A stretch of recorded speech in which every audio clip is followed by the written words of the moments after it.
শেরপুরে হজের টাকা আত্মসাৎ করা পীর র্যাবের অভিযানে আটক। বিস্তারিত দেখুন শেরপুর প্রতিনিধির পাঠানো প্রতিবেদনে।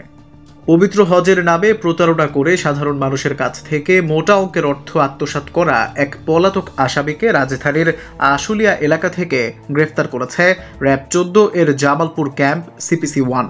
গ্রেফতারকৃত ব্যক্তি শেরপুর জেলার বাসিন্দা এবং পূর্বে দায়ের হওয়া মামলায় তার বিরুদ্ধে আদালত 6 মাসের কারাদণ্ড ও 8,30,000 টাকা অর্থদণ্ড প্রদান করেন। র্যাব জানায়, গোপন সংবাদের ভিত্তিতে 23 জুলাই মঙ্গলবার বিকেল আনুমানিক 4:30টার দিকে র্যাব 14 জামালপুর ক্যাম্প এবং র্যাব 4 এর নবীনগর ক্যাম্প সিপিসি 2 এর যৌথ একটি আভিযানিক দল ঢাকার আশুলিয়া থানাধীন কাঠগড়া এলাকায় অভিযান পরিচালনা করে।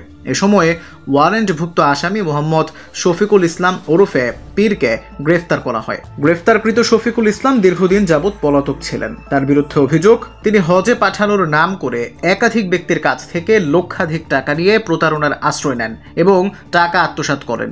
পরবর্তীতে তার বিরুদ্ধে আইনি ব্যবস্থা নেওয়া হলে আদালত তাকে কারাদণ্ড ও মোটা অঙ্কের জরিমানায় দণ্ডিত করেন। র্যাব সূত্র জানায়, গুরুত্বপূর্ণ এ মামলার পলাতক আসামিকে গ্রেফতারে দীর্ঘদিন ধরে গোয়েন্দা নজরদারি চলছিল।